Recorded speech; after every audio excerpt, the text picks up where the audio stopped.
Elections, corruption, alphabet agencies, terrorist attacks, biological nuclear threats. Be prepared. John Moore, here at the Lead Project.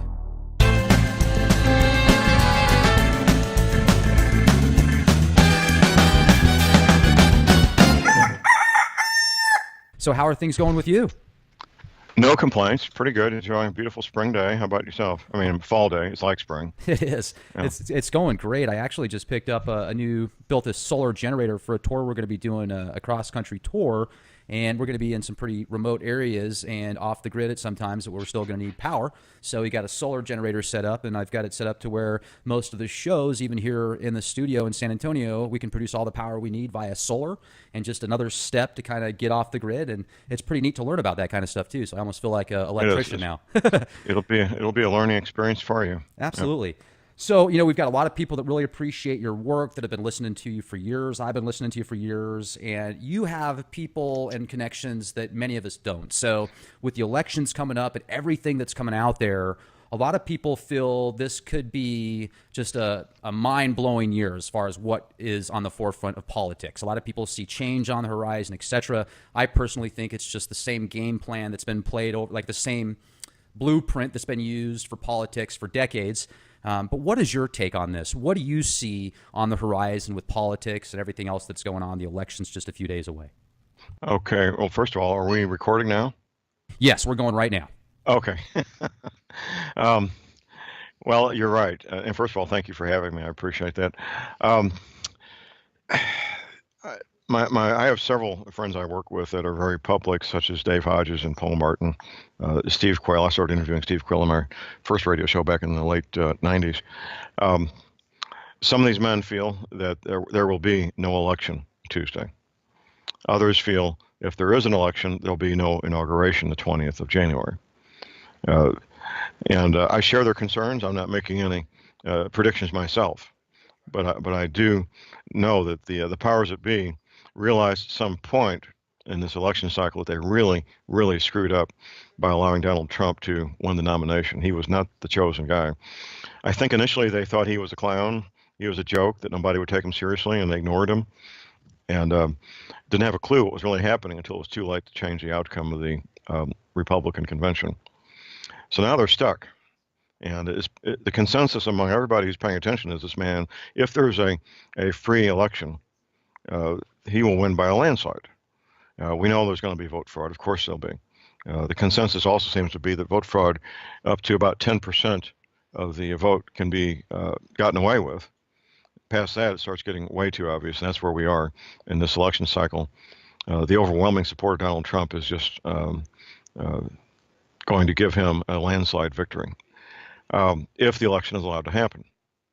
It's a big if. A lot of predictions, prognostications, or warnings from the FBI, I should say, about possible attacks in New York, the state of Virginia, and Texas taking place tomorrow. Those may or may not happen.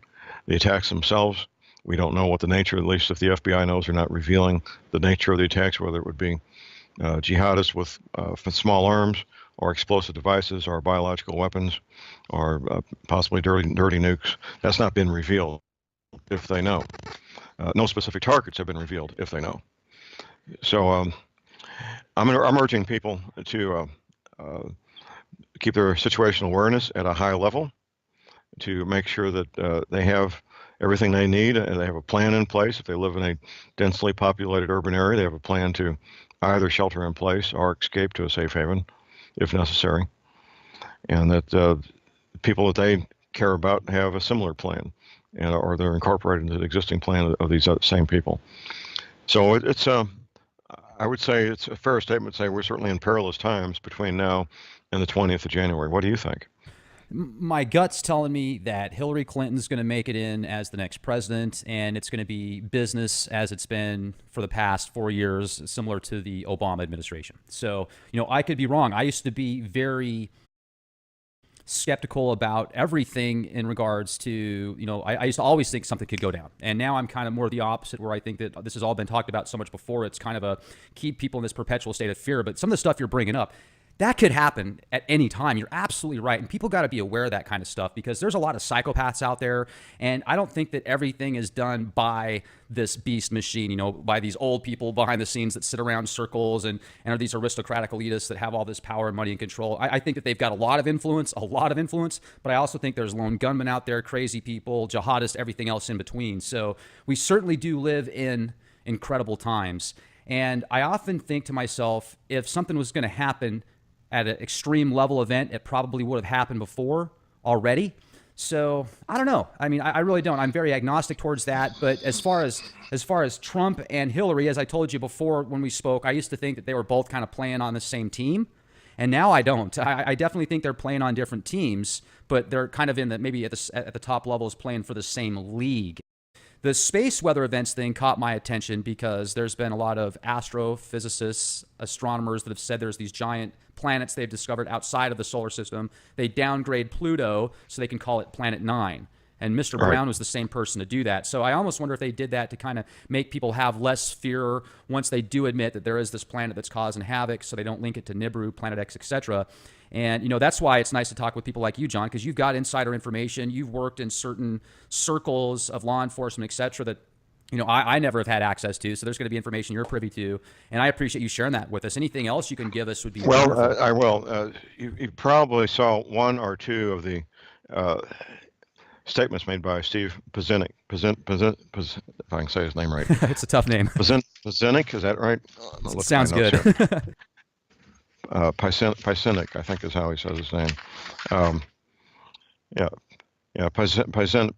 Pacinic. Yeah, Steve Pacinic. Anyway, I spent most of the day yesterday with a very good friend of mine who is also friends with Steve. Now, there's been a report come out from quote-unquote an anonymous source that Pacinic is going to go public with the knowledge of Planet X that is well known by both Donald Trump and Hillary Clinton and Obama and all the top people. If Donald does not get elected Tuesday, that he'll go public with what he knows, because apparently Donald's ready to go public with what he knows if he gets elected. I'll be working to verify that what Mr. Pacinic allegedly has said, in fact has said, over the next couple of days, if I can, through the good offices of my friend that I spent the day with yesterday. I think it's an interesting nuance to all this record that Planet X might be playing a role in all this mess that we're dealing with here. And I can't say any more beyond that at the moment. If I can get verification, it will become public on my radio show. If I can't, I can't. And that will be that story. What direction do you want our conversation to go in next? Well, before we move on here, please let our audience know about your radio show, how they can actually listen to it. That'd be great. Okay. Well, my show is Monday through Friday, 8 a.m. Central to 10 a.m. Central. Republic Broadcasting is the network, and you can listen to the live show, direct link from my website, thelibertyman.com. You can look, I have two different sets of archives, Republic Broadcasting archives and my private YouTube archives, also accessible at my website, thelibertyman.com. I've been doing radio since the late 1990s, and I've been with Public Broadcasting longer than anybody except the owner of the network. I think I'm in my 12th year there now. It's a lot of fun. It's a live call-in show. We specialize in a lot of health-related matters. There's a couple of healthcare professionals that I interview on a weekly basis. We talk a lot about preparedness, obviously. We talk. My friend Sam Andrews comes on frequently. He helped train SEAL Team 6 in various tactical procedures using the small arms. We have my friend Professor James McCanney on every Wednesday, and of course, Professor McCanney is, in my opinion, the best non-governmental expert on Planet X that there is. And of course, he's written 10 books at this point, 3 of which focus a lot on Planet X and related topics. So it's a lot of fun, Rex, to do the radio show and visit with people. It's a live call-in show, so if people have questions and comments, they actually can ask Jim McCanney a question, which is a great opportunity. Ask the healthcare professionals questions. Ask my friend Sam Andrews questions that are firearms related and also related to optics and projectiles and ammunition and tactics and so forth. So that's talk radio at its best, Rex, is the listeners learn from myself and my guests, and we learn from the listeners. It's a lot of fun. Oh, that's great. Absolutely. And stuff that's important too. I appreciate that. Everybody that really gung ho on insurance that I know. They'll spend thousands of dollars on insurance every single month, essentially, by the time you add it all up. And then you ask them what they have as far as tangible insurance. I mean, do you have any tactical knowledge? Do you know how to grow your own food? Do you know how to make beer? Do you know how to make wine? Because that's one good thing you could do. If you're a good beer maker and SHTF happens, you got the fighting going on amongst a bunch of different people, and they come into your dwelling and they want to take over your dwelling. Maybe you don't have the arms they do, but you can make good beer. Maybe they'll let you be. I'm just kidding, but you know what I mean. It's good to have certain knowledge, etc., and have certain resources available. Maybe some water, some food, some different power sources. That's fantastic. I can certainly appreciate that. And it seems like there's different places in the country right now that are more hot spots than others if things do come to a halt. For example, if there's a bank holiday, if there's a financial collapse. And I keep track of the news, the media, the TV shows, what they're portraying in the TV shows and movies, etc. That's one thing I feel that I'm pretty good at. And if you've ever seen House of Cards, have you seen that series? I have not. What's it about? Okay, it's about the presidency essentially, and there's Kevin Spacey plays the president, and the way that he gets into office is just very, very corrupt. And I've interviewed White House insiders like Mr. Kessler that's talked about how there's a lot of parallels in that series to what's happened before with different presidents. And I'll just do a quick spoiler alert. When Mr. Underwood gets into a position where he thinks he's going to lose all of his power and get thrown in prison essentially, he starts a war. Okay, let's start a war. It's a wag the dog type scenario. So I wonder if something like that could go down, because you've got all this WikiLeaks stuff coming out. And do you think they're kind of using that? I'm going to ask you a couple of questions here. Do you feel like this WikiLeaks stuff that they're just blowing around the media is also kind of a wag the dog scenario? I mean, it's an orchestrated event from the people who appear to be the victims? Yes. No, I don't. I think I think it's genuine. I think the people who are being exposed are genuinely being exposed and are outraged about it. I think it's the real deal. I really do.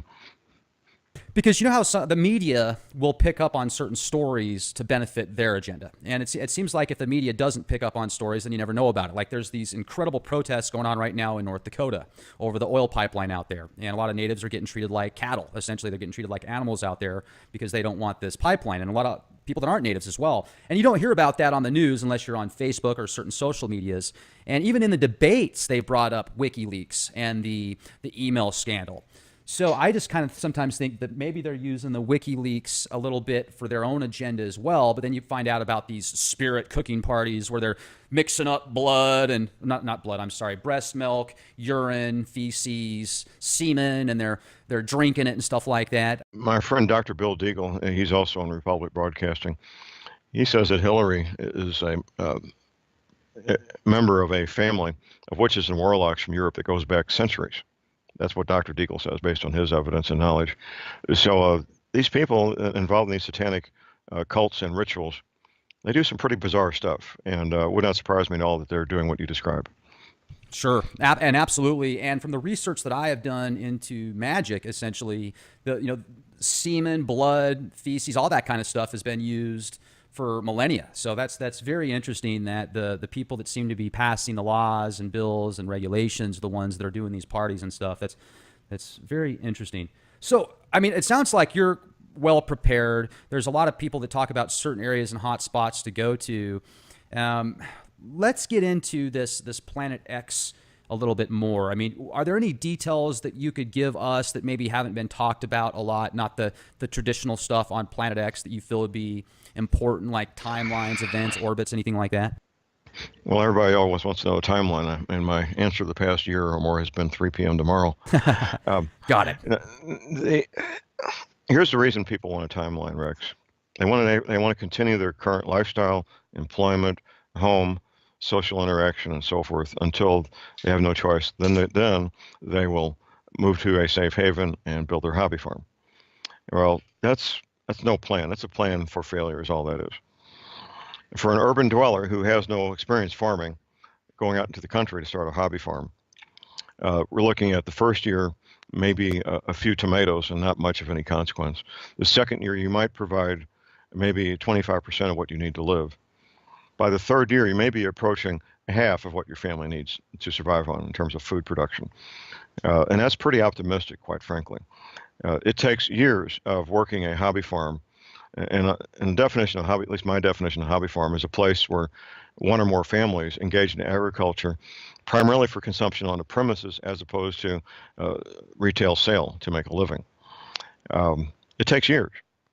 So if you think you can continue your employment, your lifestyle, your social interaction, and your urban suburban home, and then once you get the timeline for Planet X, it's going to hit 6 months from now. If you think you can create a viable hobby farm in a few months or even a year, you're fooling yourself. It's not going to happen. And I don't care how much financial reserves you've got, Rex. I do private consultations. People pay me $250 an hour for my advice. And I have people who can barely scrape together the consultation fee, and others who have literally access to 7 digits plus cash. Um, and regardless of the financial ability you've got, a hobby farm is going to take 2 to 3 years. Regardless of how deep pockets you've got, what your financial wherewithal is, it's going to take time. So the the best answer is to tell people to do what the Navy veterans have done for basically more than 30 years now, going back to 1979. The Navy veterans, beginning in 1979, started getting briefings that during their lifetimes, these oceans would come out of their basins, flooding all coastal areas worldwide. And when they retire, they might want to consider moving to the Arkansas, Missouri Ozarks as a safe haven. Well, that's what tens of thousands of Navy veterans have done. They've moved to the Arkansas, Missouri Ozarks. Typical military retiree is early to mid 40s. These are relatively young men and women. They do start a second career. They do buy a parcel of land. They do start their hobby farm, and they don't worry about a date. A date has no relevance to them. They don't need a date. It's not a concern, and that's a good lifestyle. Once you're living a life like that, a date no longer has any meaning, Rex, because you're doing everything you can 7 days a week to establish your safe haven. If you're searching for a date, that means you're not living the lifestyle of preparedness. That means you're attempting to live a lifestyle of non-preparedness, where having and knowing a date is something very important to you because you know you're not prepared. Go ahead. Oh, that's a great way to put it. Certainly, that's like a Yoda saying right there. There is no try and do. I can appreciate that. Well, and let's talk about I guess we'll jump from Planet X then for a minute. And, for those that are listening to this, 2 years to set up a hobby farm or more, that's incredible. I had no idea. So I appreciate you bringing that to our attention. It just makes you wonder how many other things that people feel like, including myself, we're prepared for, yet we most likely aren't. So, you talked about the voting being rigged here in these upcoming elections, and the voting machines themselves as susceptible as they can be to rigging based upon the companies that put them there and their interests. There's also, I read today, just before this conversation, about this specific software that uses these algorithms that can literally Wi-Fi wirelessly tap into these machines and change the code to change the outcome within a matter of minutes, like change an entire state within literally less than 10 minutes. So I'm wondering if that's the case, they're probably going to do it for their own agenda. Wouldn't you agree? And even if they will. Okay, so go ahead. Of course they will. That's a given. The men and women who specialize in this area of expertise, it's not my area of expertise, but the men and women who do specialize in this area of expertise says yes, of course there'll be vote fraud. That's a given on one hand. On the other, they can do vote fraud up to about 10% of the votes. After that, it starts becoming too obvious. Donald Trump's support is overwhelming. It will be a landslide. It will become too obvious to almost everybody that, in fact, the election has been stolen if they attempt vote fraud in this particular case. Most of these recent presidential elections have been fairly close, with less than a 10-point spread between the winner and loser. That will not be the case this time. And what I point to, Rex, is the public speeches of the two candidates. Hillary Clinton rents a hotel room. They pay 300 or 400 union people to be there. Otherwise, nobody would show up. Donald Trump gets a stadium, and they fill it up with people standing outside that can't get in. That's my reality. That's a reflection of the true nature of what's going on. And these polls, now, most polls are paid by some entity to conduct the poll. Nobody trusts them that I know. The polls were showing the woman in the lead until about a week or two ago. Now they're saying that it's a 1-point spread, and some are saying Donald's ahead. It's all smoke and mirrors. It's a fantasy. The polls are a fantasy. I wouldn't trust any of them, Rex. How about you? Oh, I certainly don't trust them. I mean, that's the thing. That's why I do think Hillary's going to be the next president. essentially, because I've felt this since the beginning. There's a lot of other, it seems like she's the one playing ball most, but now all this stuff that's coming out against her and her cabinet, essentially, that should be putting in power. Did she piss somebody off that helped get her there? Or are these guys that helped put her there, they feel threatened, so they're just kind of like throwing her out to the media to let, that's like cannon fodder to these guys. That's kind of where my mind's going. Right, right. Well, I can certainly understand where your thoughts are coming from and the reasoning behind them. Uh, I'm still holding out hope that the election fraud will be too blatant and be too in the face of everybody for them to get away with it. And I want to take the opportunity also to encourage people, if they want to get politically active in something that will make a difference, assuming we have more elections in the future, that would be to have paper ballots counted at the precinct. That's the way to have the most fair and free elections, is paper ballots counted at the precinct. Um, and I know most of the 50 states have people advocating that take place. And I want to encourage people, if they want to do something that would help, to consider getting involved in the effort in their state to have their state votes take place with paper ballots counted at the precinct. It's not a big burden. You're looking at anywhere from 300 to 500 pieces of paper, and typically 6 or 10 adults that would be counting the ballots and overseeing them, the election officials, which typically have a Republican poll watcher and a Democratic poll watcher, maybe even a Libertarian, to make sure everything's being done on the up and up. That's a way to have free and fair elections, Rex, and I want to just take an opportunity to have people consider being part of that for future reference. Go ahead. Well, John, what I appreciate about you is you're bringing tangible solutions. You're being very realistic and down to earth about this stuff. And that, in my opinion, right now is paramount. There could be so many things behind the scenes that we don't know about, but what we do know we can do, like you just said, if you want to have a fair election, well, here's what you do. Have the ballots counted at the courthouse. That's a brilliant idea. No. No. No. Sorry. Counted at the precinct. Precinct. Thank you. Yes. Counted at the precinct. That's a huge difference. Thank you. Okay. That's a huge difference. At the county courthouse, you could have 1 million ballots. And they will be counted. Now, let's back up. This bears talking about just a little bit. There's more than 3,000 counties in the United States, and each one has a county courthouse. And some of them in some of these remote areas may have 5,000 people in the entire damn county. Others may have 10 million.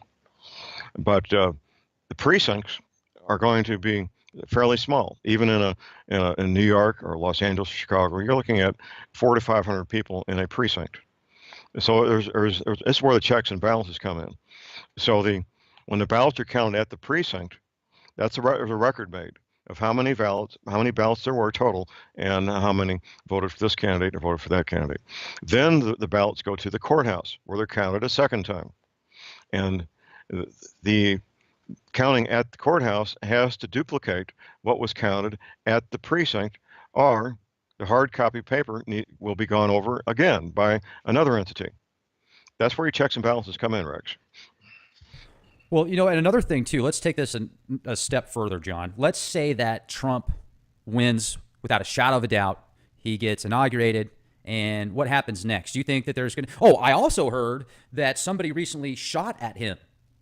No, sir. There was an operative who was a Democrat who had registered as a Republican at an event a couple of days ago, holding up a sign that said Republicans against Trump. Now, somebody shouted a gun. The reports I read initially did not verify that the man had a gun, but that was being shouted, and he was taken down and handcuffed and removed. Donald Trump was taken to a safe part of the building. The protester was taken out of the picture, and I think Donald Trump finished his presentation. I don't believe there's been verification, I might be wrong, of this man having a firearm. Great. Well, I'm glad you brought that. Once again, thank you for clarifying that. So let's jump into this. Let's say Donald Trump is our next president. Do you think that he'll actually make it? I mean, do you think that somebody will, that's working for the other side, kind of like, let's talk about JFK for a minute. Everybody loved JFK. He was absolutely just, cutting edge during his time. He gets assassinated. There's many speculations as to why. Some people think it was because he wanted the Federal Reserve to go away. Some people think it was because he was going to say that aliens were real, but we do know that he was killed. And, so let's talk about this for a minute. Do you think that Trump is in danger? Well, I've done executive protection. If you read my bio, I've been in charge of security details for Pat Buchanan, Ambassador Alan Keyes, my president, Charlton Heston. And within that community of men who do executive protection, it's well known and well understood the following. If you're willing to give up your life, you can take out anybody. If that's what you're willing to do. If you're willing to give up your life, you can take out and kill anybody. So that's a foundational statement to work from on one hand. On the other, the the Secret Service loves Donald Trump. They hate Hillary. Hillary treats them like rabid dogs. But they love Donald Trump, and they will do everything they can to keep the man alive. Um, so beyond that, it would be speculation as to how safe Donald Trump would be, whether there would be a assassination attempt that would be successful. Most presidents have, I would say, all presidents have death threats, and many presidents have attempts on their lives. That's part of being president of the United States. Is somebody will attempt to kill you, possibly, and somebody definitely will make a threat to kill you. That's just part of being president of the United States. Beyond that would be speculation, Rex. Now, I don't have access to Donald Trump's inner circle. I have a high likelihood of believing, however, that if he's elected, he'll be cleaning the Muslims out of these federal agencies. Obama has appointed Muslims in very high levels of trust and responsibility in various federal agencies, high enough positions that they in turn could appoint more Muslims beneath them, who in turn could hire more Muslims beneath them. So we've got unknown number of Muslims, possible jihadists, in quite a few federal agencies. And in my opinion, as a matter of national security, they also all should be fired and let them go back to whatever else they might be doing. And I think there should be a thorough investigation of all of them to make sure they weren't doing anything that was in violation of their oath of office. We certainly are. We need to be ready for a bumpy ride, don't we? I mean, things could get pretty gnarly here Well, anytime. agreed. Well, my daughter and her family live in Metro Seattle area, 2,000 miles from me one way. I called her and her husband um, 2 nights ago, and I told them that if there's this attack that the FBI is warning about, attacks plural, Monday or today, as far as that goes. If it turns out to be a biological attack, I told them you load up the family, you get yourselves down here because that would be a clear indication to me that this has gotten very serious and it will get a lot more serious very quickly if it's a biological attack. That's what my private sources are telling me, is that that will be the weapon of choice, is a biological attack. And that would be the ideal pretext to delay the election because of concern over the biological attack, possibly and declare a state of emergency. They won't use the term martial law, by the way. They'll say state of emergency in the locations where the attack happens, which could be, according to the FBI, New York, Virginia, and Texas. Could be other places. That's just what the FBI has revealed. So we'll see, Rex. I'm very concerned. I don't make a habit of calling my daughter and her husband and warning them to throw the kids in a minivan and come to Missouri. But I did make that call 2 days ago. That's my level of concern. Geez, I'll tell you, Seattle, as amazing as it is, I lived out there for several years. The fact that it rains a lot, I mean, that's kind of tough, but it's just an amazing area. But there's so many people in a small radius that I could see a biological threat in that area just going parabolic in a very short amount of time. So we don't have a lot of time left, John, and I really appreciate the time that you've spent with us. I know you're very busy, so thank you very much for coming on with us. If I could just maybe, the last few minutes that we have, what other recommendations would you give our listeners that maybe they could take advantage of that opportunity to help them and their families? Something I've learned working with my consultation clients is the single most important thing you can do is get your spiritual house in order. I had one client, Rex, he could literally buy 10 semi-tractor trailers full of everything you could imagine, food, camping supplies, everything you can imagine. But since he did not have spiritual peace in his heart, he had no peace at all, none.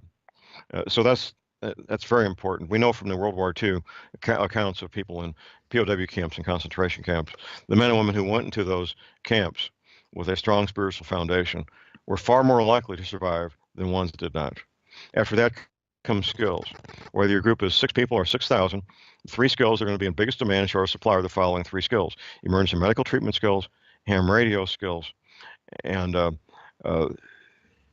first aid, ham, and what was the third one? I'm blanking out on it right now. Uh, anyway, skills. Skills Mm-hmm. are something that you have with you all the time, and they can't be taken away from you. So get those skills now. Ham radio skills are relatively cheap. The books may cost $20. First aid classes are given by fire departments and hospitals and colleges. The Red Cross gives first aid classes. So get those skills and have them become part of what you are. So whether your group is 6 people or 600 or 6,000, you'll become a valuable, productive part of that group and able to do things that very few other people can do. Oh, fantastic. And I'd also recommend our listeners check out the Republic Broadcasting Network, the John Moore Show, Monday through Friday. You can go to libertyman.com. I certainly hope that I'll have the opportunity to speak with you again sometime, John, and please keep us posted here. And I just want to say thanks again, man. This has been much appreciated. Okay, Rex. Well, it was a lot of fun, and look forward to talking to you soon. Thank you so much.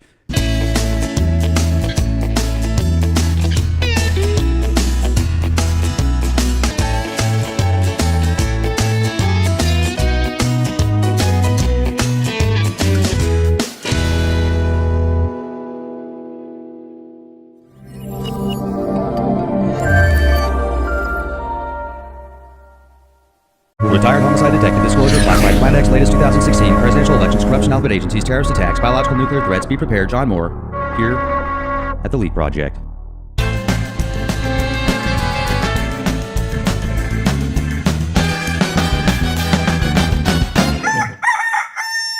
So how are things going with you?